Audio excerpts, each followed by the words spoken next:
Hello，大家好，我是石林。今天在玩猫和老鼠的时候啊，突然发现一个非常有意思的事情啊，咱们一起来看啊，就是这个墙上啊有一幅这个照片，咱们来看一下，这个汤姆猫和咱们的老鼠这是在干嘛？在亲嘴吗？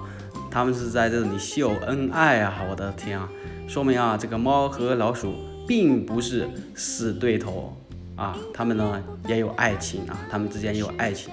毕竟这几只老鼠一直在这个家里边，对不对？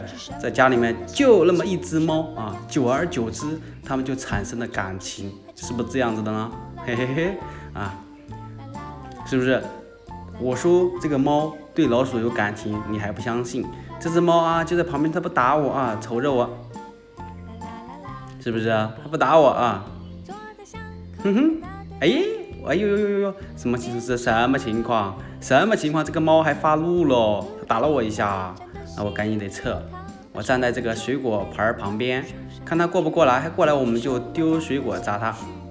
这时候啊，我们看到咱们队友啊还是比较给力的啊，已经啊把这个墙洞啊打破了一点点了，看到没有？好快啊，速度！由于这只猫啊和咱们的老鼠啊恩爱啊。还念着旧情呢啊，还念着旧情，所以说咱们这一局赢的是非常的轻松哈。好了，小伙伴们，咱们今天的视频呢就到此结束了。你们觉得猫和老鼠有爱情吗？